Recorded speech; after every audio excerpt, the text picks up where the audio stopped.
우리도 독자적인 개발에 들어갑니다. 우리나라 국내에서 다 처리할 수 있는. 그러고 이제 협업 전투기. 우리도 착수는 했으니까 미국도 지금 오늘 기준으로 언급을 했어요. KF-21 전투기 안에 탑재되는 미사일의 크기를 더 작게 만들면 어떤 작전상 이점이 있나요? 이게 말 그대로 스텔스 전투기잖아요. 근데 스텔스 전투기는 우리 KF-21의 블록 3 스텔스 전투기는 완성이 2040년입니다. 이게 한국형 엔진을 탑재를 합니다. 순수 국산은 아니고 미국과 공동개발 형식으로 해야 되고 지금 뭐 트럼프가 하는 거 봐서는 충분히 이제 그게 공동개발 형식으로 또 이어질 거예요. 엔진도 지금은 이제 그냥 면허 생산이에요. 컴포넌트 도입해서 아주 제대로 조립하는 그래서 납품을 해서 이제 장착을 하는 건데 그 다음 단계가 이제 어느 정도 일부 아주 핵심 한두 가지 빼고는 국내에서 어떤 도면을 받아다가 이제 생산하는 이게 이제 스웨덴 사브사의 전투기 발전사를 보면 이제 그렇게 했거든요. 그리고 스웨덴 사브사 전투기들은 나중에 그 장착된 엔진을 미국식의 그 제식 기어를 안 달고 자국산 그 기어를 달거든요. 그런 단계로 저는 이제 넘어갈 거라고 보고 있고 그러한 그 혼합된 미국과 공동 개발의 어떤 한국형 엔진은 장착한 전투기는 2040년부터 서둘러서 양산이 될 것이고 이게 스텔스 전투기죠. 그게 한국형 스텔스 전투기고 이게 이제 내부 수납 이 핵심이 되는 거죠. 무장의 공대공 미사일이나 공대지. 근데 저 중요한 거는 이제 그 공간을 이제 뭐 되게 흔하게들 다른 방송에서 얘기하시는데 그게 뭐 무지막지하게 무슨 뭐 미국 게 더 달고 뭐 아니면 중국제가 더 많이 단다지 그런 문제는 아닌 것 같고 그 가로 세로 뭐 다 이렇게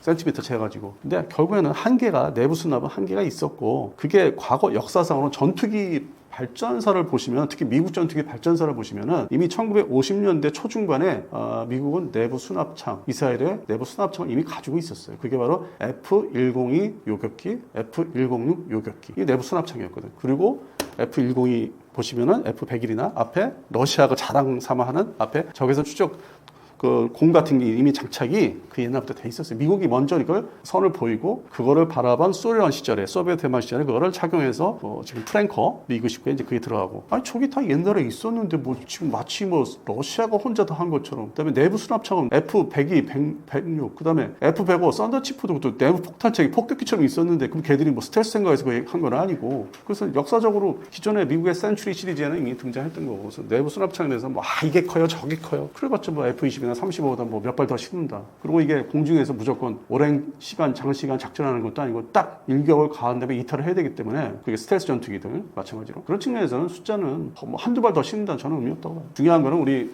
대한민국에서 ADD에서 이걸 개발해서 LIG 넥슨에 생산 좀 잘해서 넘겨주잖아요. 그러면 그런 소위 핀이라고 하죠. 길이가 짧아진 거를 과연 짧은 시간 내에 현재 2025년 11월인데 2035년대는 실용 배치할 수 있는 양산할 수 있는 제대로 완성품이 10년 후에는 나오겠느냐가 중요한 거지 개발을 제대로 할 수 있느냐가 중요한 거지 중간에 우여곡절을 다 겪고 나서 그거를 KF-12 블록 3 전투기에 내공 장착에 넣을 수 있는 상태로 완성이 되는 거를 지켜봐야죠. 뭐 몇 발 더 넣어요. 중국이 뭐 맨날 숫자 노린 거 매니아 그 아주 원천적인 매니아 스타일 숫자 노름하는 거 저는 뭐 좀 그런 건 좀 비판적이에요. 그래서 그거를 내가 이걸 아는데 숫자가 몇 센치고 가로 그렇게 해서 존재감을 밝히던 시절은 온라인 시절 있지 않습니까? 블로그 시절 때 이 글로 쳐가지고 할 때 고수라고 했던 그때 그 시절을 봐요. 이거를 지금 우리 유튜브 보시는 분들은 제가 실제로 겪어보니까 매니아들이 아니더라고.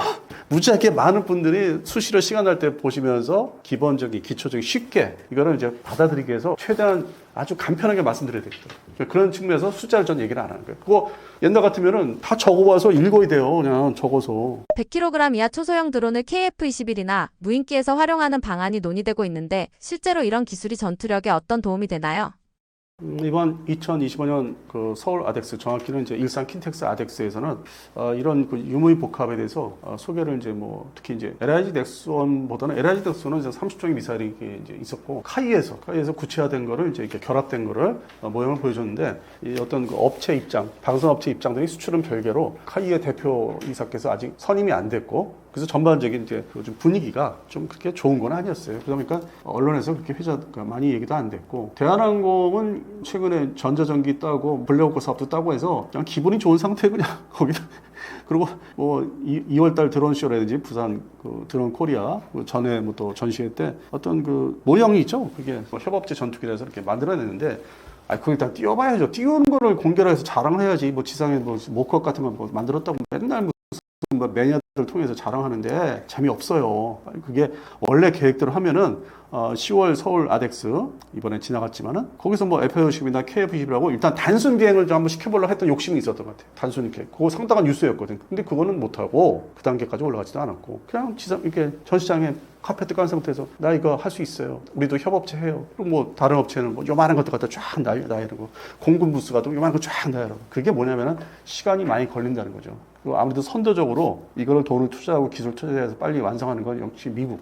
지금 뭐 YFQ 뭐 40인가 44 두 가지 지금 비행을 이제 했다고 하지 않습니까? 뭐 안두리인가 그 회사 거. 이제서야 그것도 이제 그건 티스푼은 아니고 첫 삽을 뜬 거 이제 첫 삽. 미국조차도. 그리고 이제 바로 옆에서 숨어서 이제 몰래 하는 게 중국이고 그 정도. 그러면 이것도 앞으로 한 10년 걸려야만 작전 비행을 나가가지고 뭐 남중국해에서 뭐 무인 비행차 같이 비행을 하더라. 뭐 그게 뉴스가 나오려는 좀 보수적으로 잡으면은 한 10년 지나야 되지 않을까. 그걸로 인해서 뭐 교란을 받았다. 뭐 레이더가 뭐 파괴가 될 뻔했다. 레이더 시설이. 그 지금은 아니라는 거죠. 그래서 그런 측면을 보면은 우리도 열심히는 하고 있는데 투자할 돈도 이제 그 R&D 비용도 그렇고 기술도 다 모여야 되고 특히 엔지니어들이 부족해요. 그 분야에. 왜냐면 미사일 하는 엔지니어가 있고 이런 유무의 복합체 하는 엔지니어 있고 그냥 하드웨어 장비하는 데가 있고 뭐 엔티 드론 이게 쫙 뭐 가지수가 엄청 많잖아요. 그러니까 인력들이 모자란 거 지금. LG 넥슨이 대표적으로 그런다고 하더라고요. 뭐 여기 가서 좀 했다가 여기 가서 좀 했다가 정신이 없다고 하더라고요. 그래서 오히려 이것도 근본적으로 R&D 비용의 어떤 국가적인 투자뿐만 아니라 인력에도 어떻게 확보를 할까? 이과, 흔하게 얘기하는 이공계 이쪽 부분은 어떤 메리트를 줘서 이걸 확보를 할까? 그런 근본적인 문제를 더 생각해야 되지 않을까? 지금의 인력들은 세대가 저 나이를 비교해서 뭐 바로 10년 전 세대들, 뭐 10년 좀 더 젊은 주류가 그런 사람들이기 때문에 그러면 새롭게 뭐 20대들이 진입을 해야 되는데 과연 그게 우리가 생각한 대로 진입이 되고 있나. 그래서 저는 또 다르게 인력 문제를 더 걱정을 하고 있습니다. 그래서 그게 우리가 현실화되고 실천을 하려면. 미그 29 SMT처럼 동체 상부에 연료를 추가로 넣는 방식이 있습니다. 이런 구조를 KF21에 적용하면 어떤 장단점이 있나요? 제가 이거를 참 이 질문을 내가 접하면서 도대체 이놈의 유튜브 분야에서 누가 매니아적인 발상, 매니아 발상으로서 왜 이런 진짜 관련이 없는 거를 왜 자꾸 이렇게 뭐 아무리 그 우리가 소재가 없다 하더니 뭐 아니 그 이제 난 얘기를 하는 거지 뭐 F-16에 뭐 이렇게 날개 뭐 그거 뭐 F-15 옆구리 그 이전에 1970년대 미 해병대가 도입한 A4M 스카이호크로 공격기가 있어요. 아주 옛날에. 거의 55년 전이죠. 그거를 보면은 낙타 등 같은 그걸 갖다 이렇게 부착을 했어요. 등에. 그래서 두 가지 설이 있었죠. 그게 연료 탱크다. 아니면 전자장비 수납보다 증가한 거다. 그게 그 당시에 이제 항속고리 뭐 문제라든지 여러 가지. 또 F-16도 마찬가지고 여기 어깨뽕 있지 않습니까? 어깨뽕. 그리고 이제 F-15는 역도했죠. F-15는 어느 정도 일정 부분 이제 효과가 있었는데 F-16 그래가지고 아니 그 기동성을 최우선을 만든 전투기를 그렇게 망가뜨려 놓나. 근데 그게 도입 국가에 따라서 뭐 이스라엘 같은 경우도 그랬고 나라에 따라서 이제 항속고리 문제가 있으니까 지상 공격을 더 우선시하는 나라가 있지 않습니까?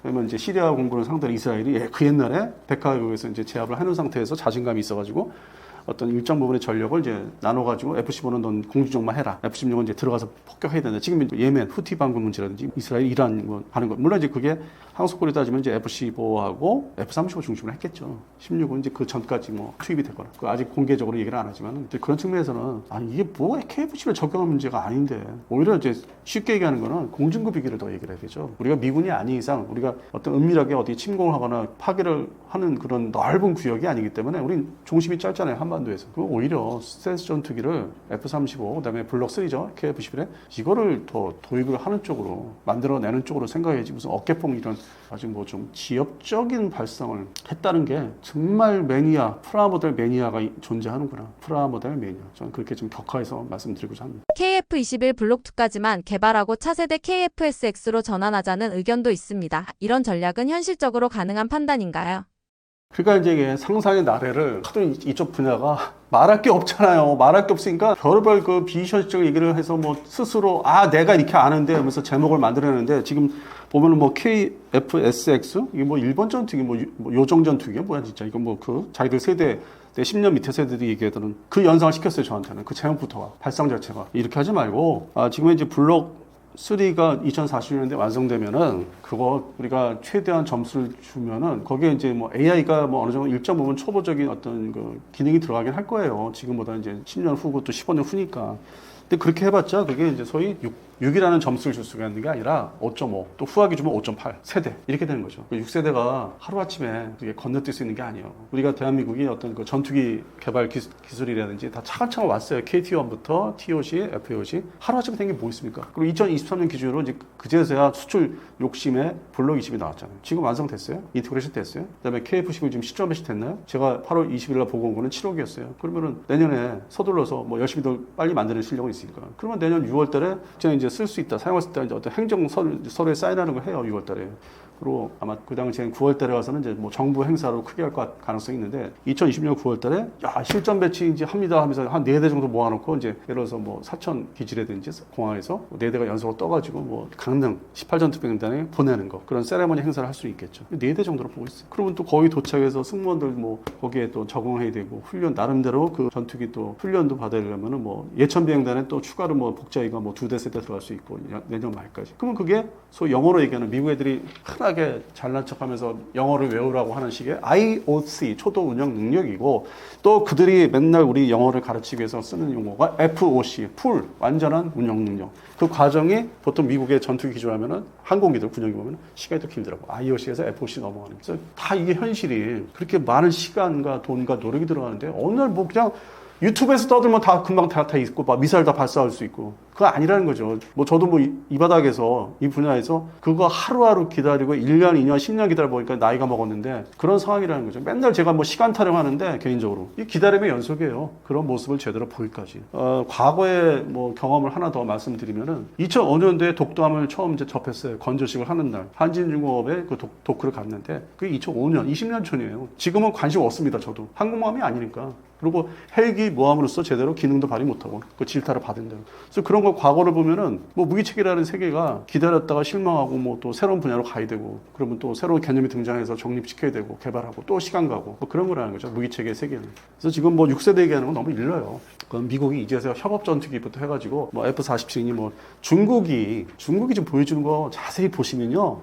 오히려 30년을 이제 전 지나왔으니까 이 분야에서 디자인을 보면서 중국 사람들은 맨날 뭐 남의 것 갖다 베껴. 물론 내부 시스템이야 지금 컴퓨터 소프트웨어가 발전해서 갖다 연동을 어떻게 시키는지 모르겠는데 저 옛날에 미국의 X36 그다음에 FB22 그 캐년 뭐 인터넷 뒤지면 다 나오는 거 그거 똑같네 디자인이 외형이 근데 그걸 비행을 시켰다는 거네 미국에다 갖다 저기 검토하다가 아니면 20년 전 검토하다가 버린 그 디자인들 어디서 봤나 했더니 뒤져보니까 이미 미국에 이미 이걸 확인하고서 채택 안 한 것들 그걸 주워다가 하고 있잖아요. 물론 내부 시스템은 더 두고 봐야 되는데 얼마큼 그게 최신 전투기로서 등장할지는. 근데 디자인부터가 그렇게 아주 흉내를 내는 거잖아요. 아주 뭐 독창적인 발상이라고 할 수 없는. 뒤져보시면 나와요. 진짜 관심 있는 분들은. 그래서 출발점은 면밀하게 이제 그런 부분에서부터 좀 비판적인 시각을 가지고 과연 그러면 최종적으로 중국의 지금 뭐 제2 시리즈 얘기하는데 뭐 제250이나 과연 그게 제대로 실용화 되나 얼마큼 되나 그럼 뭐 반대로 미국이 지금 뭐 경제가 어렵다고 하는데 그럼 미국은 놀고 있습니까?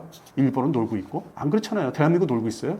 상대적 맨날 언론사들 그 잘못된 게 맨날 겁만 주기 위해서 상대방의 한 특정 국가가 뭐 이렇게 치고 나가는데 뭐 우린 다 망했다 뭐 이런 식이잖아요. 그럼 뭐 이 반대로 이 서방 국가들은 그냥 아무 생각 없이 뭐 이 머리가 모자라서 놀고 있냐고 아니지 않습니까? 하지 않습니까? 그래서 밸런스를 계속 잡아가면서 좁히고 잡아가면서 또 나오면 또 좁히고 올라가고 그게 이쪽에 어떤 역사였잖아요. 쭉 흘러온 게 냉전 시절부터 1947년도 본격적으로 냉전 시작한 이래로 중간에 탈냉전이 있어서 좀 행복한 적이 있었지만 대테러 전쟁이 끼어들었고 무역도 원활하게 해먹었죠. 30년간 서로가 뜯어먹었죠. 서로가 그러다가 이제 그게 안 되니까 야 무역 끝내 더 이상 하지 마 다시 줄 다시 서 지금 그런 시대로 접어들었잖아요. 그러니까 역사에서 흘러온 역사를 되돌아보면은 반복되는 게 많다는 거예요. 근데 지금도 그러한 거, 어떤 군비 경쟁, 기술 개발, 전투기 중심으로, 뭐 미사일하고 그게 이제 러시아가 이제 못하니까 대신 들어쓴 게 중국이 대신하고 있잖아요. 그러니까 선수만 바뀐 거예요, 선수만. 그래서 그런 측면에서 보면은 이게 뭐 역사는 어떻게 보면 근본적인 역사는 이제 이렇게 계속 돌고 도는 거예요. 세부 상황은 좀 틀리더라도. 그래서 역사인식을 군사 무기 역사인식을 좀 엄밀하게 가질 필요도 있다 그렇게 생각하고 있습니다. 미국의 6세대 전투기를 도입하자는 주장도 있습니다. 미국의 기술 보호 정책을 고려할 때 한국이 실제로 이를 도입할 가능성이 있나요? 이거 간단히 말씀드리면요. 오늘 기준으로 뉴스에 떴어요. F-47 수출할 가능성이 있다고 했어요. 미국에서. 수출하려고도 한다. 그래서 도입할 수도 있어요. 그냥 안 되면은 지금 F-35 도입하고 지금 별도로 우리가 스텔스 전투기를 도모를 하고 있는 것처럼 일단 급한 대로 6세대를 수출 버전에도 도입을 한 상태에서 우리가 독자 개발은 이제 2040년부터예요. 그 블록 3가 끝나자마자 양산 배치 들어가죠. 블록 3가. 그러면 또 개발이 바로 들어가요. 다 돈이죠. R&D. 그래서 그 부분은 이제 2041년부터 우리도 독자적인 6세대는 개발에 들어갑니다. 근데 그 갭을 그 전에 완성돼서 시점 배치되기 전에 이제 미국산을 일정 부분 소량으로 살 수밖에 없고, 그리고 미국도 지금 오늘 기준으로 그 언급을 했어요. 수출하겠다. KF-21이 발전을 거듭한다면 어떤 기술적 요소들이 5.5세대나 6세대 전투기의 기준에 가까워질 수 있나요?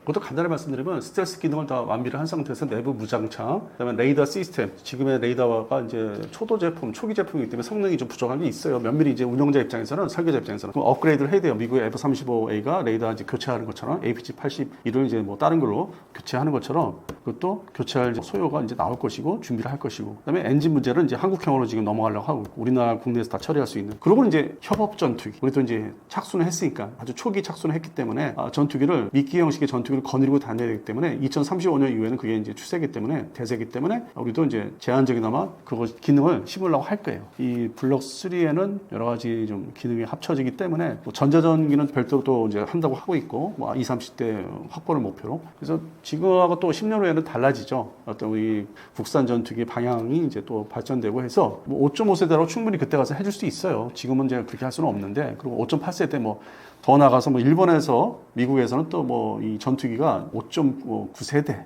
뭐 이런 얘기도 하고 있거든요. 더 나가면은. 그래서 그런 측면에서 보면은 충분히 점수, 이 점 단위 점수 주는 거는 뭐 얼마든지 뭐 용인이 되고 할 수 있다. 왜냐면 기능이 다 추가가 계속 될 수밖에 없기 때문에. 그리고 내부 시스템이 좀 더 복잡해지기 때문에 그건 당연히 이제 뭐 상식적으로 있을 수는 있습니다. 그래서 그거는 뭐 후하게 뭐 이렇게 숫자를 주는 게. 중국 공수부대의 대만 침공 시나리오에서 중국이 가장 먼저 점령하려는 목표는 무엇이며 대만군은 이에 어떻게 대비하고 있나요?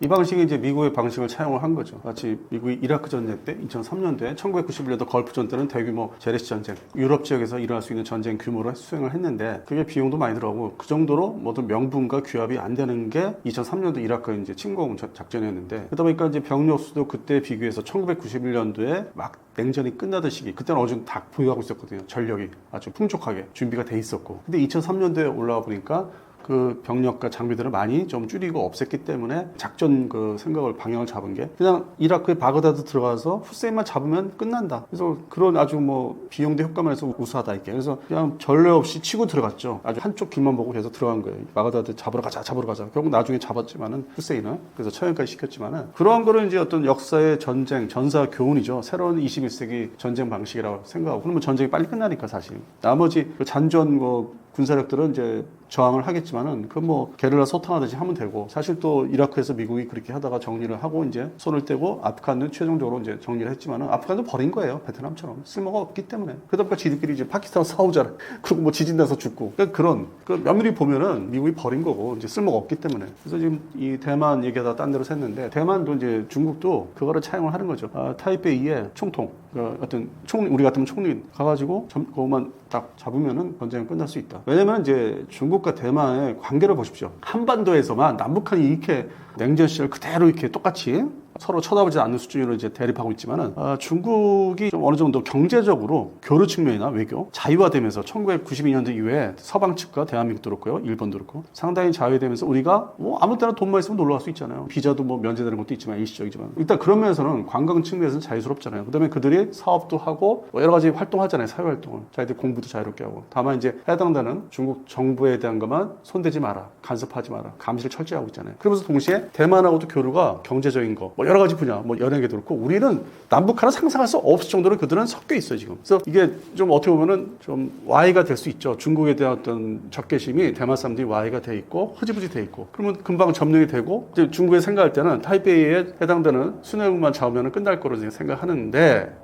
그게 오산이었다는 게 러시아가 우크라이나 침공해서 키예프 들어갈 때, 2022년 2월 24일 아니잖아요. 지금 벌써 내년 2월 달이면 조만간 만 4년이에요. 만 4년. 러우 전쟁. 그러니까 실제 전쟁에 돌입하면 그렇게 해서 또 아닌 경우가 또 생겼죠, 이번에. 그래서 중국은 자꾸 이제 그걸 노리는데, 그렇게 전쟁을 단기간에 끝내고 싶은 게 있죠.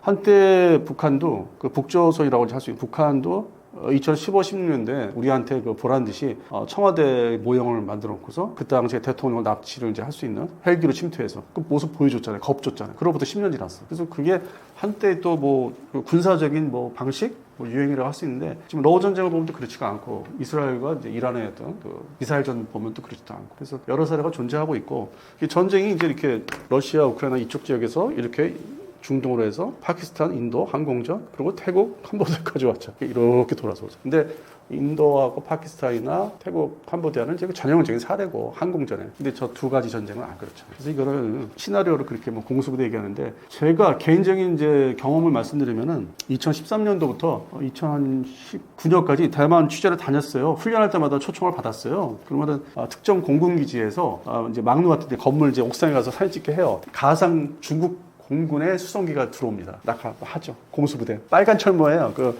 위장을 식별하기 위해서 일단 훈련이니까 빨간 거를 이제 이렇게 천을 씌워서 헬멧 쓰고 낙하해서 하다가 포위가 돼요. 그 넓은 기지에서 포위가 되는 게 대만군의 경전차, 장갑차, 험비 막 360도 포위해가지고 이게 훈련이지 않습니까? 훈련인데 이게 이제 공포탄을 이제 조작을 잘 해놓으면은 연사를 할 수 있으니까 딱 쏘고 이게 아니라 땅땅땅 계속 그냥 훈련인데 막바지에 이렇게 저 같은 대한민국 사람이 있고 뭐 취재진도 이렇게 와 있고 뭐 여러 사람들이 와 있으니까 미국에서도 뭔가 보여주려고 하듯이 공포탄인데 집중 사격 그냥 소리가 엄청나게 몰살시키는 그런 장면을 연출한 적이 있어요. 그래서 이게 작전에 따라서 중국의 공수부대가 전멸될 수도 있고 일정 부분 또 반대로 점령할 수도 있고 어떤 대만군의 어떤 작전 태세에 따라서 그래서 그거는 알 수가 없는 거예요. 그래서 보니까 나중에 즐거운 웃음이 아니라 지금 씁쓸한 웃음을 제가 지었습니다. 소리가 엄청났어요. 그냥 몰살시키는 과정을 보여주는 거예요. 그러다 포로로 잡아서 빨간 헬멧. 근데 보니까 여군들이 섞여 있어. 가상 그 중국군의 여군들이. 나중에 인터뷰도 시켜요. 뭐 소감이 어땠는지. 그게 지금 10년, 딱 10년 전에 제가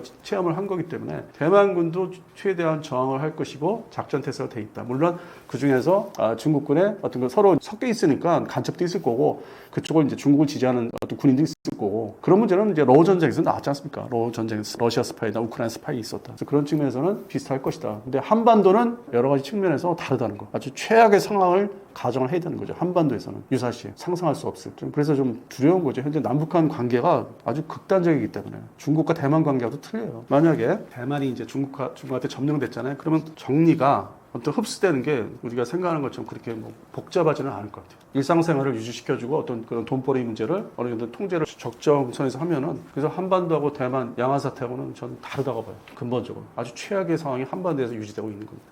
라이칭더 총통이 발표한 티돔은 중국의 탄도미사일과 극초음속 활공체 위협에 얼마나 대응할 수 있나요? 대만이 처음으로 제대로 중국의 미사일, 탄도탄 위협을 한번 제대로 받은 게 1996년도에 중국군이 이제 위협을 주기 위해서 대만의 앞바다, 타이베이의 시내에서 지도가 이렇게 있지 않습니까? 중국을 향해서 이렇게. 타이베이가 요 정도 있어요. 그러면 열차, 우리 같은 전철 같은 걸 타고 이렇게 좀 그 북쪽으로 올라오면 찌룽이라고 했어요, 찌룽. 그게 일종의 우리나라 인천 같은 도시인데 그 앞바다에 탄도탄을 엄청 쏜 적이 있어요. 96년도에. 그래서 양안 사태가 아주 심각한 적이 이미 한 거의 20여 년 전에 30여 년 전 가까이 있었죠. 그래서 그 당시에는 미 칠함대가 항공모함을 투입해서 그 중간에 이제 끼어들어가지고 미사일 쏘지 마. 그러면 당연히 중간에 미 해군의 칠함대 항공모함이 들어오니까 이게 잘못 쏘면 이게 맞을 수 있잖아요. 그래서 이제 발사를 중단해서 그 위협하는 거를. 그랬던 게 이미 위협이 있었기 때문에 그날로부터 대탄도탄, 소위 이제 뭐 96년도에도 뭐 패트리어트가 뭐 이름을 많이 알리고 있었고 좀 여담이지만 그거를 또 한국에 못 팔아 먹기 위해서 방해하는 다른 업자들이 자기 무기를 팔기 위해서 패트리어트는 뭐 격추율인 뭐 10% 이하다. 근데 그 속셈은 이미 90년대 패트리어트 국내 들어오면 자기의 어떤 이해관계가 줄어들까봐 그런 온갖 아주 음해성 작업을 많이 해서 우리나라는 나중에 2008년도에 중고 독일제를 사왔지만 어쨌든 그 시대가 벌써 패트리어트 미사일이 어떤 좀 명성을 대탄도탄 요격 미사일로서 자리 잡고 이제 시작했기 때문에 대만군도 이제 그날 이후로 이제 도입을 이제 확대를 하고 더 많이 사고 계속 지금까지도 자국산도 만들었고 그러다 보니까 이번에 이제 타이베이 그 방산저시를 제가 9월 17일에 갔다 왔는데 왜냐면 제가 2011년도에 방산저시에 갔다가 어느 정도 트렌드가 바뀌었는지 보기 위해서 이걸 갔습니다. 두 번째 갔는데 가장 대표적인 그 공개 장비는 치안궁이라는 우리나라의 엘셈 같은 미사일 공개가 됐어요. 발사 차량, 발사관, 그다음에 그거를 이제 통제하는 레이더 시스템. 거의 뭐 느낌이 우리나라 엘셈 시스템하고 비슷하긴 하더라고요. 근데 그 내부 시스템은 아마 이스라엘의 에로 시스템을 미국을 통해서 아마 비공식적으로 이제 기술을 좀 사왔거나 받은 것 같아요. 그래서 그거도 대탄도탄을 이제 장만하기 시작한 거죠. 우리나라와 비슷하게 이걸 이제 공개적으로 일반인들 공개한 건 그날이 처음이기 때문에 9월 17일 날 본격적으로 우리 엘셈이 연말부터 이제 생산 들어가는 게 내년부터 배치가 된다고 하니까 비슷한 시기예요. 대만군도 그거도 탄도탄 치안궁 시리즈를 이제 거의 같은 비슷한 시기에 이제 장만을 하는 건데 이것의 어떤 그 원인을 유발한 거는 공산국가죠. 중국이 그렇게 했고 북한도 지금 우리한테 그러는 거고 러시아는 저쪽 우크라이나에서 그렇게 하고 있고 이란은 이스라엘 향해서 하고 있고 그냥 이게 장만을 할 수밖에 없는 어떤 방어 무기잖아요. 그래서 그런 측면에서는 2030년을 이제 앞두고 한 4, 5년 동안에 대한민국도 그렇고 대만도 그렇고 이 장비는 기본 수량 열심히 이제 확보를 할 수밖에 없고 유럽 쪽은 이제 나토 지역은 미국제뿐만 아니라 이스라엘제를 또 뭐 에로 시스템을 이제 발주를 했기 때문에 독일 같은 경우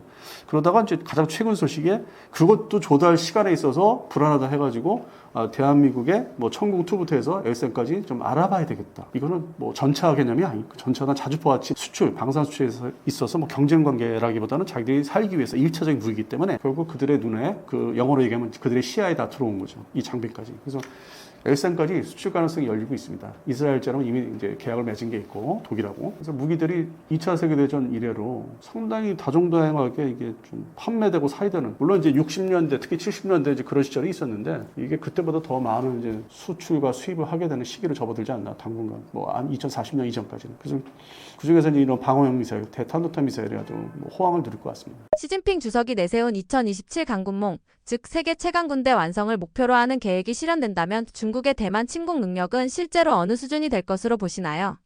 지금 현재 2025년 11월 달인데 2027년이면 이제 정확히 뭐 한 1년 반 남았잖아요. 근데 중국군의 현실이 과장된 게 실력은 그 예전에 2005년도 그다음에 기존에 이제 이 구축함 전투기부터 해서 현대화시킨 게 2005년부터예요, 본격적으로. 그 다음에 수상전투함, 항공모함 포함해서 호위 전단을 꾸며야 되니까 이게 현대화되기 시작한 게 출발점이 2012년. 그로부터 지금 한 13년 지났잖아요. 근데 이게 지금 항공모함을 세척고 있는데 완성이 안 된 게 그냥 숫자상을 보세요. 중국 해군의 원자력 추진기관 공격형 잠수함 SSN, PN이 아닌 현재 실전 배치된 게 6척이에요. 그러면 항공모함은 3척이지 않습니까? 6척이면 2척씩 보통 호위세력 붙어요, 기본적으로. 그럼 둘. 뭐 정비훈련 다 배제하고. 툴들이잖아. 모자라다는 얘기예요. 그래서 중국 해군이 후속 잠수함 8척을 지금 동시 건조에 들어가 있어요. 8척을 동시 건조. 실제 조선소가 몇 군데 있으니까. 그래서 이제 나중에 최종적으로 2030년 가야만 14척 체제가 되는 거예요. 뭐 정비, 교육, 훈련 흔하게 얘기하는 거죠. 그런 식으로 빼놓으면은 실제 뭐 2-3척씩 이 전단에 배치할 수 있는 게 그래야 여유가 있거든요. 그래서 완성이 된 게 아니다. 그다음에 수상전투하면 자기들의 꽃이라고 할 수 있는 중국판 이지스함이 실전 배치돼 있는 게 8척이에요. 그리고 향후에도 뭐 30척까지 확보를 하겠다는데 뭐 계속 뭐 찍어내듯이. 근데 요거는 이제 현재 이 항공모함 전단이나 뭐 원자력 추진기관 공격형 잠수함이나 뭐 중국판 이지스함 다 합해서 중국을 포위하는 데는 돼요. 중국을 포위하는 데는 이게 충분히 가능한 숫자인데 일본 자위대, 미국 태평양 미군이 그거를 이제 삐집고 들어왔을 때는 이제 무너지는 거지. 자기들이 포위되면 옆구리 찔려서 다 무너지는 거죠. 자기들이 침공 작전 계획이 다 무너지는 거예요. 그래서 그런 측면에서는 시진핑이 얘기한 뭐 27년도는 1차적인 이제 어떤 얘기를 한 거고 기본적인 거는 실제 완성은 중국군의 어떤 또 이제 미군까지 견제할 수 있는 전력이 완성되는 거는 이제 2032년이 지나가면서 전력화 작전에서 딱 싸울 수 있는 태세가 되는 건 2035년. 그래서 그런 측면에서 보면은 이게 뭐 맨날 우리가 언론을 뜯어먹고 사는 서로가 뜯어먹고 사는 그런 사례예요. 이게 너무 언론을 앞서가야만 자기들이 하루하루 사니까. 그래서 그런 측면에서는 면밀히 따져오면은 또 꼭 그렇지는 않다는 거예요. 그러니까 실력은 두 번째예요. 중국군의 실력은 두 번째로 얘기해야 되는 거고 어떤 세력 자체가 그냥 대만군을 섬멸하기 위해서는 충분히 이제 확보를 해서 특히 해군력이 뭐 공군력도 그렇고 그다음에 상륙해서 싸우는 건 세 번째 뭐 들어가는 거고 그래서 그런 측면에서는 뭐 더 시간이 지나야 되지 않을까. 특히 그리고 우리 경주에서 미국과 중국의 정상회담을 이제 오랜만에 했지 않습니까? 그러면 트럼프가 이제 그 미국 가서 어제 뭐 얘기한 게 대만 그 침공하다면 어떻게 할 거냐고 이제 기자가 질문하니까 그건 두고 봐라. 그럼 이게 상당히 뭐 이게 좀 발설이 NCND 뭐 이게 뭐 특정 말을 한 게 아니잖아요. 그러니까 중국 입장에서는 저 사람들 이거 알 수 없네. 그리고 최소한 트럼프 있는 동안에는 쳐들어가지 말아야지. 트럼프가 이제 불같은 성격이니까 일기 때보다는 되게 현실적으로 바뀌었기 때문에 적극적이고 야 밑에 이제 군부에다가 최소한 트럼프 때는 들어가지 말자. 전력도 완비가 다 안 됐지만은 이거 가지고 대만군만 상대하기는 충분한데 저 트럼프 미국이 어떻게 나올지 모르고 또 지금 다카이치 일본도 좀 그러고 강성이 들어섰고 그래서 아무 향후에 임기 동안 트럼프의 행정부 임기 동안에는 그게 침공을 할까? 저는 뭐 상당히 의문을 가지고 있습니다.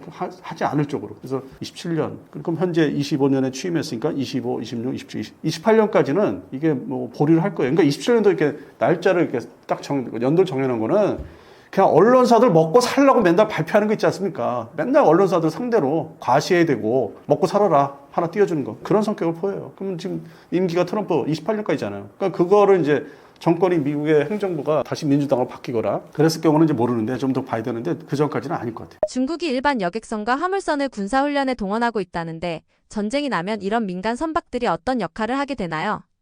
아니 그게 먼 나라 그 중국이 뭐 비행기 여기서 1시간 거리지만은 멀리 있는 걸 얘기할 게 아니라 대한민국이 제가 이제 현장에서 기준은 이제 현장에서 의미로 봤던 걸 하면은 이미 2005년도 6년도에 강화도 지역에서 이제 해병 2사단이 북한군의 이제 그 도하 뭐 이렇게 훈련 침공 그 지역적인죠 제한적인 전쟁이 일어났을 때 대비하는 걸 훈련을 보니까 민간 선박 소위 전차는 아니더라도 차량을 실을 수 있는 그게 이제 백령도를 간다든지 우리가 이제 흔히 여행을 다니시면 이제 그런 밑에 평평한 그 LST 같은 그 선박들 그걸 타고 다니잖아요. 그게 그대로 동원돼요. 포항의 상륙 훈련 때도 그렇고 우리 강화도 쪽에 훈련할 때도 다 받고.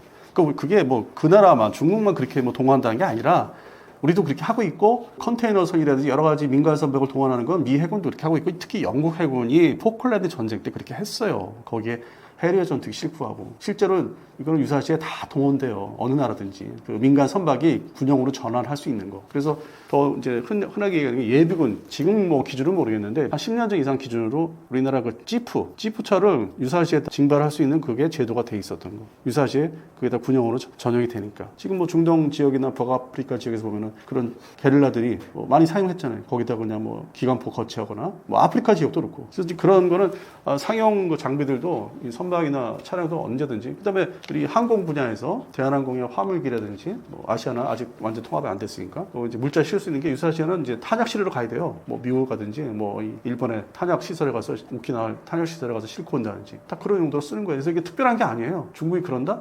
중국이 이제 동원령에 대해서 면밀하게 사례를 들여다 보니까 미국, 영국 뭐 하다못해 대한민국 다 이렇게 하니까 야 우리도 해야 된다. 이제서야 이제 기획을 해서 다 짜맞추는 거죠. 이 대만을 들어가기 위해서는 이제 민간 선박도 다 활용을 해야 된다. 더 나아가서 숫자상으로 이제 이걸 압도하려면은 특히 미 해군을 압도하려면 다 동원을 하자. 조직적으로 만들자. 그래서 전혀 저한테는 개인적으로 새로운 게 아니다. 당연한 상식이다. 이렇게 이제 보시면 되겠습니다. 대만군이 매년 실시하는 도서 방어 훈련은 중국의 초기 상륙 공세를 실제로 막을 수 있는 수준인가요? 1차적으로 이제 대만 본섬이라고 할 수 있죠. 거길 제외하고는 앞에 섬이 또 마조도라고 하나지 뭐 마공도 하여튼 한문에 따라서 제가 좀 헷갈리는데 죄송합니다만 그 섬이 이제 가보니까 있고 좀 커요. 그다음에 바로 이제 본토 중국 본토에 붙어 있는 이제 대표적으로 이제 금문도 얘기하지 않습니까? 거기 한 두세 개 가 있는데 대만군이 근데 그거는 점령 당할 것 같아요. 그거는 중국군이 손쉽게 할 수 있을 것 같아요. 1949년대 근무도 들어갔다가 아주 몰살당한 적이 있고 포로가 된 적이 있는데 그때는 워낙 뭐 이 중국 그 당시 중공이죠. 처음 이제 탄생한 지 뭐 얼마 안 돼가지고 조직적으로 장비 제대로 없이 들어간 거죠. 이 근문도 전투에서는 아주 유명한 게 경전차 그 N5A1이라는 37mm 주포. 우리나라 K11 장갑차가 40mm 기관포거든요. 그거 비슷한 포로 아주 뭐 이 중공군 그 당시 중공군을 아주 다 상륙하는 중공군을 다 몰살시킬 정도였으니까 전차 몇 대가. 그래서 아주 뭐 뼈아픈 예전에 기억이 있는데 중국군은. 근데 지금은 이제 상당히 뭐 세월이 뭐 80년 가까이 흘렀기 때문에 뭐 장비도 뭐 상당히 현대화돼서 지근 거예요. 가까운 거리고. 그 정도는 이제 연습 삼아. 그다음에 전 세계적에 이제 보여주기 위해서 특히 미국한테 보여주고 일본한테 보여주기 위해서 점령을 할 수 있고 하지 않을까. 그게 먼저인 것 같아요. 금문도는 결국 점령이 좀 당하지 않을까. 뺏기지 않을까. 그래서 오히려 그게 그런 상황이 일어나야만 미국도 그렇고 일본도 그렇고 대한민국도 그렇고 이 현실을 봐야만 대만이 침공을 안 당할 수 있는 역설적으로 그런 사례가 나와야 됩니다. 오히려 금문도를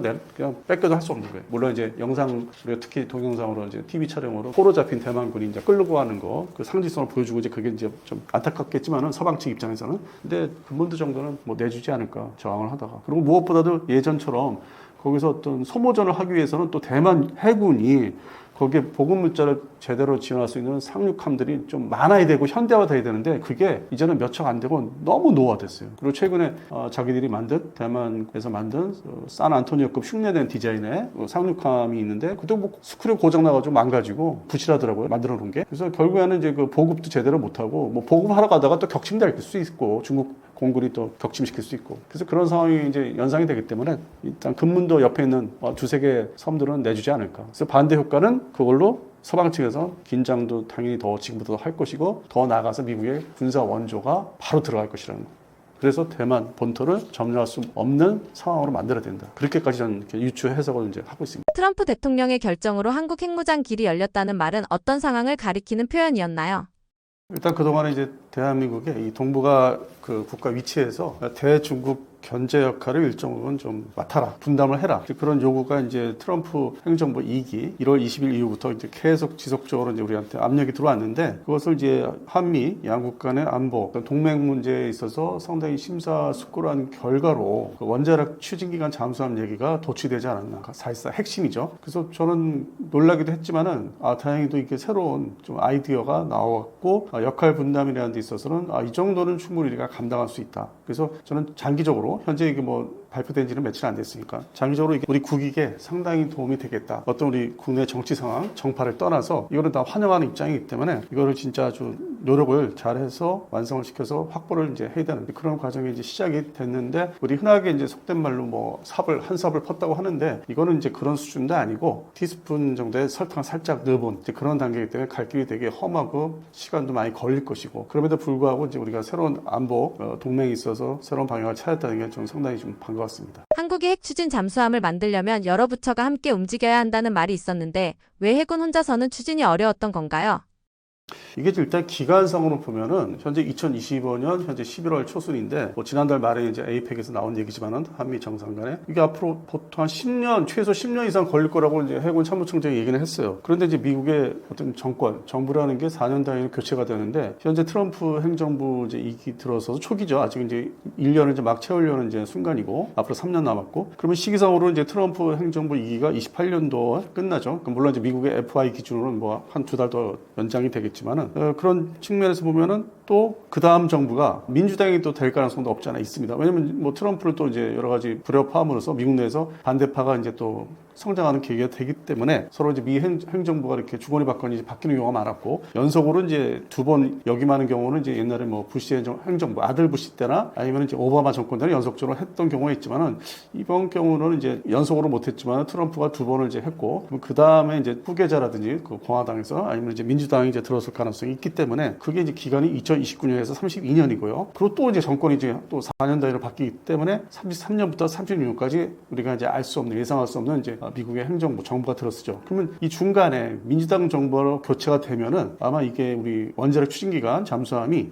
좀 지지부진하게 좀 정체가 되는 상황이 생길 수 있어요. 민주당은 근본적으로 이렇게까지 적극적인 게 아니기 때문에 상대적으로 미 행정부의 공화당에 비교해서 그러면 이제 그런 기간을 거치고 재개가 된다 치면은 이제 2033년 그러면 이제 이게 시간이 한 중간에 4년 정도 까먹을 가능성이 있고 그러면은 뭐 2035년 36년도 뭐 상당히 우리가 급하게 잡은 경우죠. 그러면 이거 이런저런 이제 상황을 보면은 2040년도에 최초의 일본함 시제함이 등장할 가능성이 높죠. 여러 상황을 감안을 하면은 항상 변수가 존재하니까 그렇게 되고 이제 우리 국내에서는 해군의 입장은 이 물건을 사주세요, 만들어 주세요 하는 입장이지 만들어 주시고 사주시면 우리가 운영을 하겠습니다. 어떤 전문가로서, 어떤 운영자로서. 그런데 그 전에 행정 절차라든지 개발이라든지 돈 문제가 있지 않습니까? 이제 그런 문제는 다른 부처, 마치 예전에 우리가 뭐 그 국산 군용기 개발할 때 산자부라든지 다른 데 어떤 그 간접적인 도움을 받았듯이 가장 근본적으로 이제 돈을 이제 관리하는 뭐 현재로 기준으로 해서 기재부, 뭐 외교, 통상부, 뭐 과기부, 산자부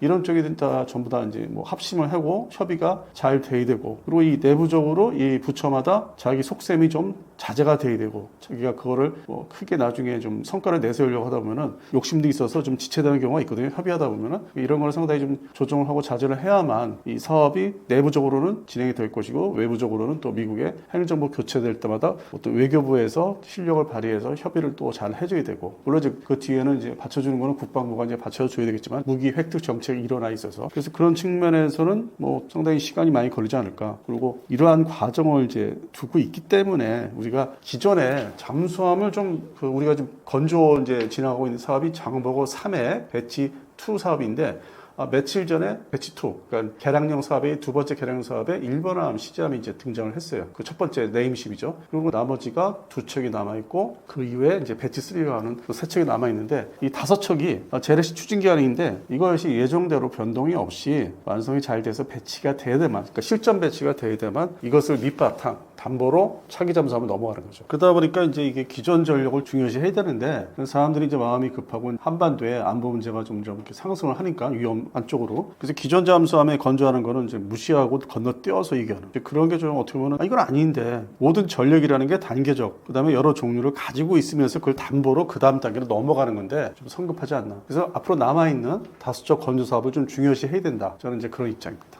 한국이 앞으로 핵 추진 잠수함을 4척 이상 건조한다는 계획은 어떤 전략적 의미가 있나요? 일단 뭐 북한을 견제하는 데 있어서 수심으로 따지면은 상대적으로 서해안보다는 동해안의 수심이 좀 더 깊으니까 그쪽 지역에 전적으로 이제 투입이 되고 배치가 돼서 작전을 수행하면은 북한의 어떤 원자력 추진 기관을 북한도 이제 개발하겠다 선언했는데 만약 그게 등장하면은 그걸 철저하게 견제할 수 있는 전력으로서는 상당히 의미가 있죠. 4척. 왜냐면 보통 흔하게 얘기할 때 뭐 저도 이쪽에 종사를 하지만은 뭐 한 척은 정비라고 있고 한 척은 훈련한다 아주 일반적인 흔한 얘기들을 하는데 사실 또 그렇지도 않거든요. 실전 운영에 있어서 두 척이 다 작전에 나갈 수도 있고 꼭 그거는 무슨 뭐 교과서처럼 얘기들 하는데 그건 아니고 그러다 보니까 이제 그거를 실제 실무자들이나 국방부 이제 사람들이 알다 보니까 4척입니다 이렇게 얘기를 안 하고 4척 이상이라고 그랬어요. 일단은 획득비를 떠나서 4척 이상으로. 그러니까 이런 말은 이번에 우리 대한민국 내에서는 어떤 무기 획득에 있어서 보통 짝수에 대해서 얘기하는데 처음 있는 얘기였어요. 이상이란 그 이상 숫자를 더 만들 수 있다. 그러면 보통 한 6척, 뭐 더 나가서는 이제 그 비용이 상당히 뭐 늘어나겠지, 많겠지만은 8척까지 가능하다는 얘기죠. 일단 척수에 있어서는 가능성을 열어둔 거죠. 1차, 2차 사업으로서. 그러면 여기 안에서도 1차 사업이 4척이면 다음에 그 2차 사업은 4척은 좀 더 고성능화된 그 무장이 지금으로서는 이제 알 수 없는, 그러니까 예상을 하기 어려운 그럴 가능성을 이제 처음으로 무기 획득 사업에 있어서 국방부에서 처음으로 이제 해운을 통해서 얘기를 했다는 게 저는 좀 남다르게 의미가 있다고 좀 보고 있습니다. 최근 북한이 SLBM 시험 준비 정황을 보였는데 한국의 핵 추진 잠수함이 그런 위협에 어떻게 대응할 수 있나요?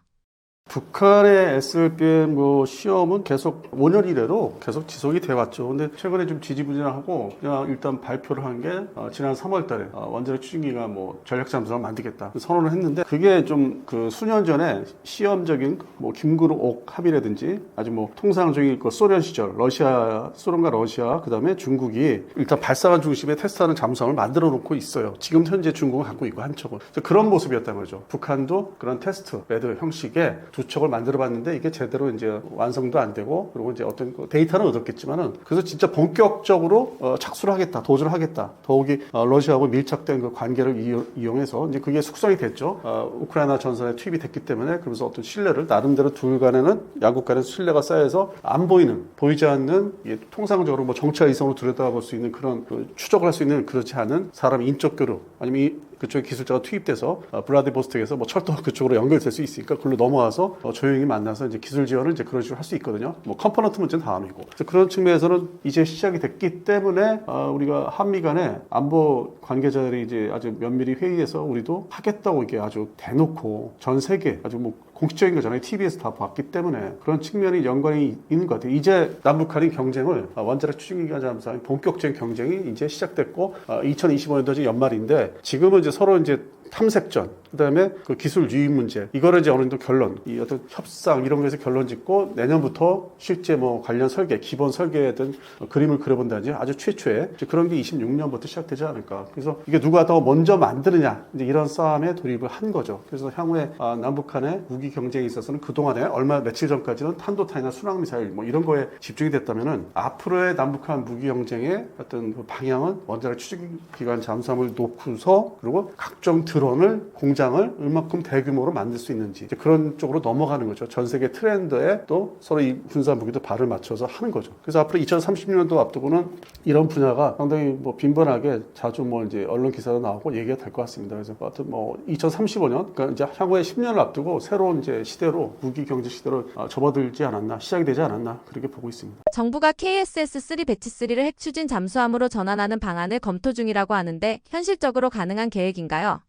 배치2, 그러니까 2차선이죠. 그 장보고 3형의 2차선을 지금 일본함을 장영실 함이라고 해서 지난 10월 말에 건조식을 이제 해서 내년에 일단 완공이 되면은 27년도에 해군에 넘겨줘서 27년 말에 전력화 작전에 투입될 수 있는 초도 작전 능력을 이제 27년도에 갖게 되는 거죠. 그럼 그 다음에 또 이제 동시에 건조를 이제 진행을 하는 게 2번함, 그러니까 세컨 배치에 2번함, 그다음에 또 3번함이 연속적으로 준비가 되고 그러다 보면 이게 어느덧 2030년이 됩니다. 그리고 그 다음에 2030년 이후에 뭐를 할 것인가? 것인가 이제 그게 바로 장보고 3의 배치 3인데 근데 뭐 앞서 말씀드렸다시피 기반 전력이 뭐가 확보가 밑바탕을 깔아줘야만 그 다음 전력을 개발하거나 확보하는 데 있어서 개발하는 데 있어서 안정된 시간을 가져가는 거지 그냥 뭐 욕심만 있다고 해서 그냥 바로 넘어갈 수 있는 계획이 아닙니다. 그거를 국회에서 아실 만한 분이 그거를 그냥 성급하게 물어보고 답변을 하고 해군 참모총장은 그래서 그런 거를 조금 저기 했어요. 너무 성급하지 않나. 왜냐면은 과거에 공군 전력을 이제 예를 들면은 1990년대에 미국이 뭐 주도한 게 있어요. 뭐 우리가 스스로 다 했다고 하지만은 주도하는 거 미국이거든요. 이런 거는 이제 미국제니까 전투기 KF-16이 이제 그런 경우죠. KF-16이 120대 그다음에 뭐 20대 더 생산했지만은 그게 기반이 안정적으로 자리 잡고 잘 수행을 했기 때문에 동시에 전력 증강, 질적 양적으로 이제 향상되면서 북한의 미그식구를 제대로 상대할 수 있는 그 기반이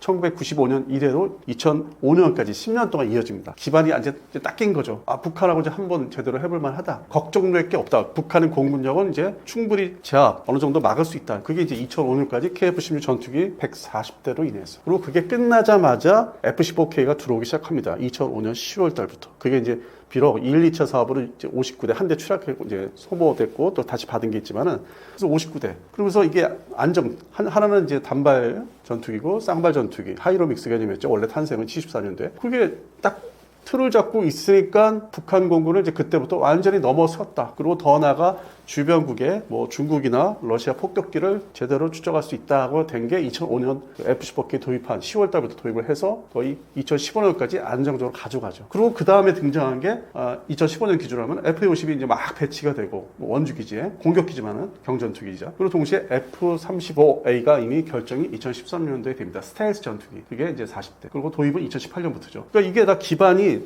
이렇게 하면서 올라가는 거야. 이거를 중단하고 건너뛴다는 거는 무기 획득 있어서는 뭔가 잘못된 거죠. 그게 이제 망하는 지름길이죠. 그러니까 하나 이렇게 올라가. 중국군도 그렇게 했고, 뭐 일본 자위대도 마찬가지고. 그게 이제 성급한 마음에는 이제 언론에 앞서죠. 이게 뭐 바로 할 수 있다? 안 그렇습니다. 기존 계획은 해군 참모총장이 언론 보도, 그러니까 온라인상으로 이렇게 쳐서 나오는 거 보면은 마치 해군 참모총장이 건들 듯한 뉘앙스로 이제 기사를 썼는데 실제 영상을 보면은 발언한 영상을 보면 또 그게 아니에요. 그래서 그 차이점이 있어요. 이걸 하는 사람들이 늘 성급한 거, 자기들 제대로 써주지도 않고 분위기도 설명도 안 하고 최근에 뭐 다른 예가 싱가포르하고 대한민국 정상하고 이제 회담을 이제 마지막으로 에이펙의 마지막 끝순서로 이제 어저께 기준으로 했는데 그것도 TV에서는 영상에서는 방사능을 상당히 강조를 합니다. 근데 이 온라인 기사에서 한마디도 없어요. 한마디도. 다 뒤져봤는데. 아니 뭐 이럴 수가 있는데 싶을 정도의 온라인 기사들. 그런 차이점이 있다고 말씀드리겠습니다. 디젤 잠수함과 핵 추진 잠수함은 속도나 자막 능력에서 실제로 얼마나 차이가 나나요? 뭐 간단히 말씀드려서 복잡하게 말씀드릴 게 아니라 디젤 잠수함은 이제 최대 우리 장보고 3를 기준해서 3주 거의 뭐 한 달 가까이 수중에서 작전을 이제 할 수 있다. 그리고 속도상으로는 이제 뭐 평균 뭐 15km, 뭐 20km라든지 최대. 그러면 이제 자동차로 따지면 상당히 느린 거예요. 그리고 원자력 추진기관 잠수함은 뭐 무제한이라고 얘기는 좀 과장되게 재미를 위해서 말씀들을 하시는데 그렇게 하시면 안 되고 그거에 비교해서 상당히 뭐 한 달, 두 달 뭐 이렇게까지 들어가서 수중에 잠복할 수 있다. 근데 거기에 이제 사람이 타고 있기 때문에 뭐 그렇게 무한적으로 할 수 있는 건 아니고 아무 무슨 뭐 전제 조건에 식량이 뭐 어쩌고 뭐 그런 얘기를 달면서 자기 기사를 뭐 합리화시키려고 하는데 그렇게 하시면 안 되고 그러니까 무제한은 아니고 사람 기준에서 이제 어느 정도 또 기묘한 작전에 있어서는 계속 추적해서 결과를 볼 때까지는 그렇게 할 수 있다는 거죠. 최대치가. 근데 평상시에는 교체 시간도 있기 때문에 예를 들어서 미 해군의 7함대에 전지 배치된 그 괌의 그 해군 기지 잠수함 기지가 있는데 최대 이제 4척이 나와 있어요. 평상시에 2척이 나가 있고. 그건 이제 교대하는 거죠. 한 척이 그쪽 지역을 넓게 이제 순찰, 초계를 수중에서 하는 건데 또 그거를 이제 나머지 지역은 갭이 생기는 지역은 사실 일본 해상자위대가 제렉시 잠수함을 하중으로 있고 그래서 상호 이제 그 정보 교류를 하죠. 우리하고 또 달리 그런 부분은 그런 측면에서는 이게 원자력 추진기관 잠수함이라고 해서 무한정은 아니고 그래서 잠복 기간이 이제 중요할 때는 이제 좀 지속적으로 할 수 있다. 추적을 하다 보면 시간이 뭐 며칠 많이 걸리니까 그런 측면에서 뭐 수중 자막능이 좋다고 이제 상식적으로 얘기해야 되고 사람이 타고 있기 때문에 그 요즘에 그 얘기도 많이 하잖아요. 그 잠수함 승조 문제가 사실 뭐 독방을 쓰듯이 하는 그런 거다. 뭐 화장실도 그렇고 뭐 침실도 그렇고 거기서 생활을 이제 안 해본 사람들은 모르는데 상당히 그게 아주 답답한 경우죠. 뭐 2차 대전 때 유보트 얘기하는데 그거는 뭐 자기들의 어떤 격침 전과를 보여주기 위해서 뭐 영상이나 뭐 스토리에서만 그것만 강조하는데 그 안에서 생활은 좀 비교적 얘기가 잘 안 나오지 않습니까? 평상시 상황이기 때문에. 그래서 그런 측면에서는 사람이 생활하는 데서 작전하는 데서는 원자력 추진기관 잠수함도 무제한은 아니다.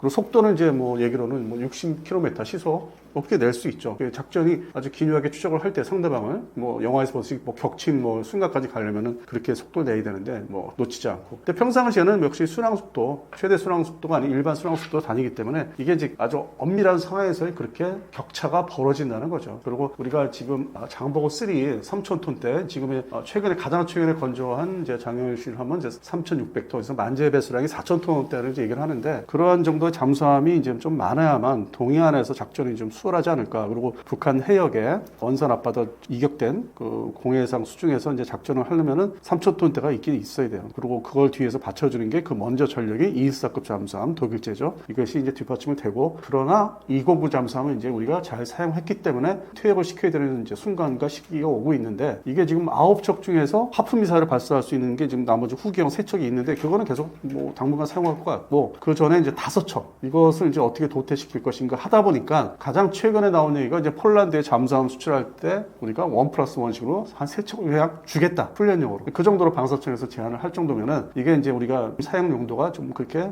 만족스럽지 않은 이제 구형 잠수함으로 들어가고 있고 동시에 이제 필리핀에서도 이제 그걸 눈치채고 한국의 K 잠수함 2,000톤대 관심이 있으니까 도입할 것처럼 이제 이번에 아이팩에서 얘기를 했어요. 그러니까 한국과 필리핀 정상 간에 그러다 보니까 이제 그들이 노리는 거는 일단 훈련용 잠수함 폴란드에도 제안했으니까 자기들한테 달라는 식이죠. 근데 줄 수 있습니다. 그래서 현재 기준으로 제렉 잠수함의 장보고 3 나머지 5척을 예정대로 잘 확보를 해서 배치를 해야 된다. 실전 배치를. 그게 이제 끝난 상태에서 원자력 추진기한 잠수함이 이제 뭐 건조가 됐다, 뭐 하고 있다 이 정도 이제 순간 어떤 시기가 오겠죠. 근데 그게 바로 해군에서 얘기한 대로 2035년 말 빨라요. 그리고 뭐 실전 배치는 2040년도. 그래서 이게 갈 길이 상당히 멀고 험하고 하여튼 뭐 여러 가지 해결해야 될 게 많죠. 그걸 전문적으로 뭐 온라인 기사에서는 얘기를 하는데 뭐 그건 당연히 상식적인 얘기고 우여곡절이 얼마나 많겠습니까? 이게 또 반대하는 측면도 있고 찬성하는 측면도 있을 거예요. 그럼 여기서 이제 반대한다는 얘기는 뭐냐면은 예전에 2003년도 4년도에 어떤 일이 있었냐면은 214급 잠수함 업자들이 사업을 막 시작하려던 순간이었어요. 면허 생산이지만. 그거를 방해받지 않기 위해서 우리가 원자력 추진기와 잠수함에 대한 생각이 있고 계획이 있다고 그걸 흘린 거죠. 그 업자들이. 그걸 이제 흘려서 그게 시중에 언론으로 나왔었죠. 그래서 그런 문제가 있었고. 그러면 지금은 무슨 문제냐. 장보고 3에도 이게 순수 국산이라고 하지만은 일정 부분의 하이 테크놀로지 부분이 있어요. 잘 얘기 안 하는. 그런 부분은 아직도 독일제 장비들이 아직은 일부 수입해서 장착을 해요. 그러면 또 거기에 또 업자가 있습니다. 그 업자가 아직도 살아있고 할 것이고 그래서 어느 정도 예전보다 못하지만은 국산화 시킨 데 있어서 자기들이 이익을 독일 관련된 업자가 이익을 취하고 있고 그러면 항공기 분야에서는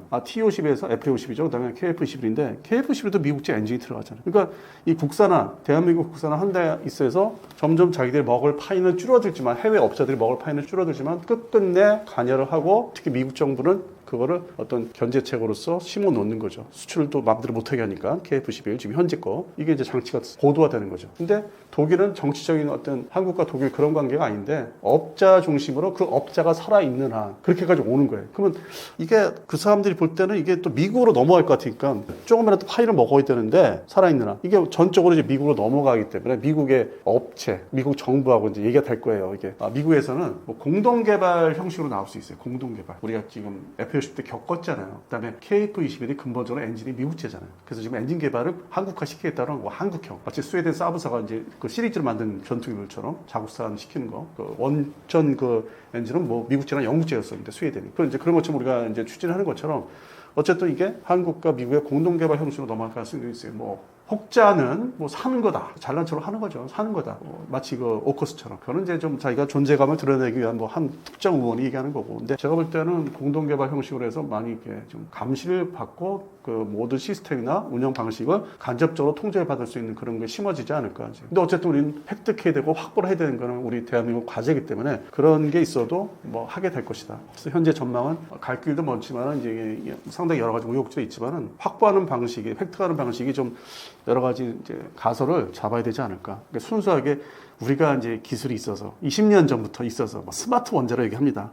어떤 박사님 얘기해요. 그런 부분들은 이제 그 해군 출신의 그 이제 평론가 있습니다. 그분이 이제 주장하는 바도 있고 또 특정 기자들이 내가 취재를 했는데 그러면서 그런 내세우는 게 있어요. 근데 제가 볼 때는 스마트 원자로 뭐 얘기하는 것보다는 그러니까 국내 기술이 있다고 하는데 그게 검증된 기술도 아니고 그게 확실하게 또 미국의 통제를 이제 받으면서 우리가 확보해야 되는 잠수함이기 때문에 한미 동맹에 있어서 어떤 동북아 어떤 견제력에 중국 견제력의 장치이기 때문에 제가 볼 때 이제 그렇게 갈 것 같지는 않아요. 그렇게 그 그분들이 원하는 대로 흘러갈 것 같지 않고 어떤 미국제 기술이 좀 들어오고 혼합이 되고 그다음에 우리 뭐 능력이 좋으니까 또 그 능력은 이제 될 것이고 근데 이제 이런 측면에서는 이제 하나오션을 중간에 아주 전문적인 업체 하나오션이죠. 이것을 놓고 이제 어떤 이해관계가 또 스며들어요. 그러다 보면 이제 언론에다가 또 다른 유튜브에서 자기 이해관계를 숨겨가지고 얘기합니다. 자기 이익을 취하기 위해서. 이제 그게 어떻게 해야 될지 모르는 거죠. 그게 이제 우여곡절이 생긴다는 게 또 이 현재 이 순간에도 자기의 이해관계를 먹기 위해서 하나의 자리를 차지하기 위해서 예를 들면서 가설로 얘기하면은 국무총리 산하에 자리가 뭐 생긴대요. 이거 추진위원단에. 그러면 그 현 정부 기간 내에 이제 열심히 하겠죠. 뭐 지지부진하더라도 이제 가긴 할 거죠. 그런데 다음 정부에서 뭐 또 어떻게 될지 모르니까 그게 또 이제 좀 가라앉을 수 있고 우리나라도 뭐 미국처럼 그런 측면에서는 당장 뭐 자리를 꿰차야 되겠다. 벌써 그런 얘기가 들려요. 제 이제 귀에는. 그런 측면에서는 좀 진지하게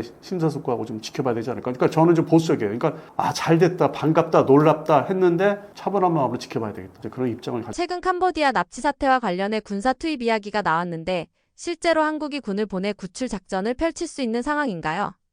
근데 우리 캄보디아하고 우리나라가 무슨 전체적으로 전쟁을 하고 있는, 수행을 하고 있는 대상 국가인가요? 우리가 일단은 뭐 여객기를 타고 가서 뭐 외교 이런 관계가 다 지속적으로 일단 범죄가 아닌 관계가 지속되는데 우리가 침공을 해야 되나? 해당되는 나라에 원조 지금 해주는 것도 있는데 뭐 ODA라고 그런 걸로 해서 압박을 가해서 그들의 경찰력을 좀 한국인들을 특별히 좀 관리할 수 있는 것. 그래서 현재 기준 11월 달 기준으로는 다 정리가 됐어요. 뒤늦게나마 물론 처음부터 그랬으면 좋았는데 이게 이제 문제가 터지고 이제 인명이 희생이 되니까 그쪽에서 잡아서 우리한테 넘겼잖아. 그게 다 범죄자라잖아요. 그 60명 가까운 뭐 시위나 한 명이 다 구속됐잖아. 걔들이 범죄자라잖아요. 그게 피해자가 아니고. 그래서 그런 측면에서 지금 정리가 되고 있고 이번 이제 에이펙 정상회담에서 나라별로 얘기를 해서 동남아시아 국가들 그다음에 중국까지 포함해서 이거 공조해서 이 범죄를 최소화시키자. 앞으로 이게 일어나더라도 최소화 좀 미미한 걸로 줄어들게 만들자. 그래서 그런 이제 합의가 다 이끌어져 나왔기 때문에 지금 상황에서는 이제 에이펙 지역을 떠나서 그럼 이 범죄자들이 자기들이 벌어놓은 돈 가지고 어디로 갈까? 그걸 걱정해야죠. 지금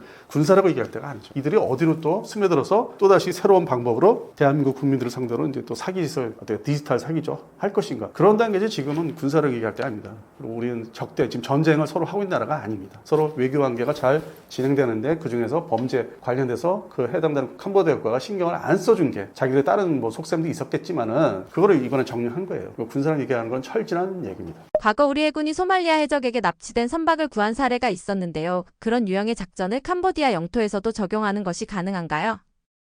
이제 이게 저도 그래서 좀 검색을 해봤습니다. 솔직히 말씀드려서. 근데 제 기억도 있고, 제가 어렸을 때 이제 역사인데, 그 엔테베 작전 이런 건 얘기할, 뭐, 이게 비유를 할 수 없는 거고, 가장 좋은 게 이제 그 베트남이 이제 망했지 않습니까? 남베트남이, 북베트남이 지금 접수를 해가지고 남베트남을. 그 직후에 있었던 게, 미국 선적의 그 화물선이 당시에 적화된 캄보디아군이 그 고속정, 초계정 가지고, 마야그에서 미국 선적의 화물선을 납치를 한 적이 있어요. 그래서 그거를 이제 미국이 정말, 베트남은 자기들의 이해관계에 있어서 더 이상 쓸모가 없기 때문에 중국을 위해서 이제 거기서 버리고 나왔는데 중국을 위해서 중국하고 이제 수교를 하기 위해서 주변에 포위망을 풀기 위해서 1차적으로 먼저 베트남에서의 전쟁을 자기 스스로 다 손을 뗀 거예요. 정확히 말해서 자꾸 뭐 남베트남에서 뭐 패망했다가 아니라 미국의 어떤 군사력 의지가 있었으면 북베트남까지 다 들어갈 수 있었는데 그거를 처음 65년도부터 살짝 무슨 여러 가지 다른 이유가 이제 이런 내용은 다른 방송에서 말씀드리겠습니다. 다른 기회로 서서히 이제 그걸 발을 떼다가 결국 러시아, 소련하고 중국하고의 문제가 이제 생기고 국경 전쟁이 있었지 않습니까? 핵전쟁까지 갈 수 있었던 69년도에 그로부터 그날로부터 중국을 내 편으로 만들겠다. 그 얘기는 지금의 이제 미국과 지금 중국의 어떤 관세를 지금까지 50년 이상 흘러나오는 그런 역사에 거슬러 올라가는데 그런 측면에서 이제 베트남을 버렸는데 그 시기에 캄보디아에서 그렇게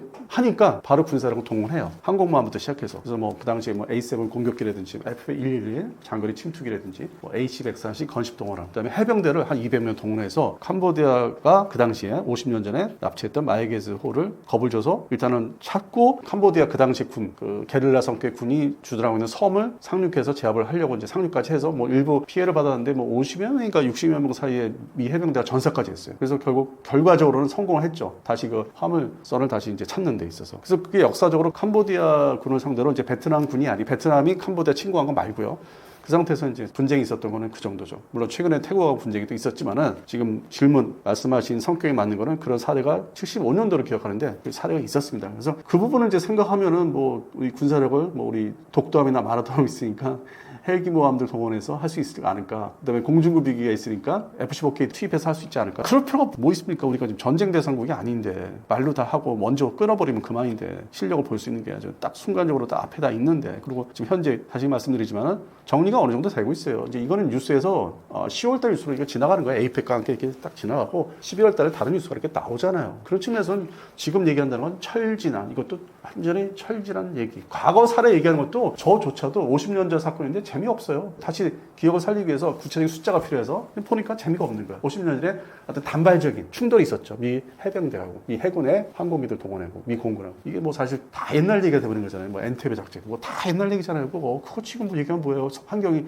얼마나 많이 바뀌었습니까? 그것도 중간에 대테러 전쟁이 중간에 딱 있으면서 모든 전쟁 성격과 작전의 성격이 바뀌었잖아. 지금 러우 전쟁 보세요. 그게 옛날의 전쟁 그 전에 전쟁 형태하고 이게 뭔가 대입이 돼요? 사례가 비슷해요? 아니잖아. 그래서 옛날 얘기 할 필요 없다는 거예요 지금. 만약 한국이 캄보디아를 공격한다면 첫 24시간 동안 어떤 일들이 벌어질 것으로 예상하시나요? F-15K 공중부대기 그리고 이제 독도함 마라도함 해병대 뭐 실쿠서 그리고 이제 우리가 태국에서 훈련을 이제 코브라 골드 하기 때문에 그쪽 지역에 대한 뭐 낯선 건 없는데 아니 그렇게 뭐 쳐들어가야 될 이유가 뭐 있어. 캄보디아 우리가 그걸 컨트롤 할 수 있는데 왜 군사력을 동원을 하고 생각을 했는지 그리고 하다못해 뭐 707 투입? 아니 거기가 무슨 아프간입니까? 무슨 탈레반이 옛날에 그 미국이 그렇게 침투해서 파키스탄을 경유해 침투하는 그런 작전을 왜 생각을 왜 해야 되는 거예요 도대체? 난 이 군사 분야 평론가 이제 일을 하고 있지만은 아니 그거를 얘기할 때 좀 이해가 안 되더라고. 말 그대로 그들이 이 인도차이나 반도에 있어서 베트남을 제외하고 이제 라오스가 있고 캄보디아가 있어요. 근데 이들이 아직도 북한하고 끈끈하게 이렇게 별도로 투트랙이죠. 외교 관계 갖고 있는 게 이게 다 뭔가 돈이 유입되고 원조가 있으니까 중국하고 친한 게 다 돈 문제거든요. 군사력 문제가 아니에요. 그러니까 우리 대한민국도 그 원조 자금이 이제 일정 부분 있어요. 난 그것도 좀 의아한 게 아니 우리가 이렇게 돈을 여기저기다가 뭐 이렇게 줘야 되나? 그것도 이해관계가 상당히 긴밀한 나라한테는 줘야 되겠죠. 뭐 유엔에서의 어떤 표 문제도 있고. 근데 캄보디아까지 그런 게 좀 상당히 이해가 안 됐어요. 주고 있었다는 거예요. 그래서 아니 저 이번에 우리 사람 죽었는데 돈 다 끊어야지. 그 돈 다 끊어서 우리 대한민국의 뭐 인프라 건설에 더 추가로 돈을 더 투자한다든지 그런 쓸데 많잖아요 우리나라 내부에서. 그래서 근본적으로 이제 캄보디아도 사실 그게 돈 문제가 원조 받는 돈을 받아서 지들이 착복을 하든 부정부패 사용을 하든 그게 필요하니까 아야 저거 이제 철 지났다 경찰 같이 동원해서 대한민국 사람들 그 건들고 그 하는 사람들 우리 관광 문제도 있지 않냐 캄보디아. 그러니까 단속해 뭐 그 니들 이렇게 해먹듯이 같이 해먹듯이 끝났어 이제 이런 거죠. 그래서 국면 전환은 됐다고 좀 보고 있어요. 그 현 정부에서 그건 철저하게 얘기했을 거라 보고 있고 해당 나라 부서들도 그래서 그런 건 의심 안 합니다. 그래서 앞으로는 이제 관광 가는 거는 심리적으로 아직은 이제 좀 더 불안하다고 생각하겠죠. 근데 그런 사람들이 납치돼가 죽임을 당하는 일은 일단 캄보디아가 외형적으로 그 원조 자금 때문에 움직이지 않을까. 그 부분은 좀 이제 지금의 10월 달까지 그 부분 그때보다는 좀 내려가지 않을까. 그래서 앞으로 이슈는 이제 그렇게 되지 않을 것 같아요. 캄보디아와 대한민국 간의 군사적 분쟁이 생길 가능성은 얼마나 되나요?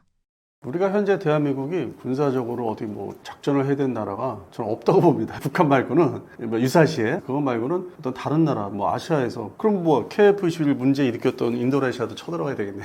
지금 가라앉고 있는 자카르타도 좀 이양 가서 점유해야 되고 뭐 그렇게까지 이해할 수 있는 거예요. 어떤 국가 간에 이런 문제들이 있어요. 나라별로 동남아시아에서도 그렇고 뭐 유럽도 그렇고 뭐 미국하고는 관세 무역 그런 관련된 게 있는데 그럼 그때마다 군사력을 동원하냐? 그건 아니죠. 자꾸 뭐 이스라엘 사례를 드는데 그거는 이제 납치된 그 테러 전쟁이 대테러 전쟁이었죠. 일종의 아주 원조라고 할 수 있는 1976년도 대테러 전쟁이 이제 근본이 되고 그리고 뭐 80년대, 90년대 그런 어떤 작전들은 대테러 작전들은 유럽이나 미국, 이스라엘 포함해서 중심으로 많이 이제 진행이 됐었고 그러다 보니까 이제 우리가 그것을 1988년 올림픽을 앞두고 많이 영향을 받았죠. 그래서 대테러 작전을 전문적으로 수행할 수 있는 부대를 만들었고 그렇게 해서 지금까지 내려왔는데 2000년대 초반에 상당히 인기가 있는 부대였고 관심의 대상이고 최고의 부대라고 생각했는데 최근에 이제 어떤 뭐 좀 불행한 어떤 사건들이 있어가지고 저 개인적으로 별로 지금 현재 해가 바뀌어서 2025년 들어와서 특수부대에 대한 어떤 그 관심을 좀 많이 잃었어요. 그런 측면에서 이게 뭐 별도 얘기인데 저부터가 이게 뭐 정치적인 성향을 드러내는 게 아니라 아주 그 최우수 부대라고 생각했는데 좀 실망을 많이 했고 그리고 그런 이스라엘 사례라든지 미국의 뭐 델타포스나 뭐 네이비실 사례를 보면은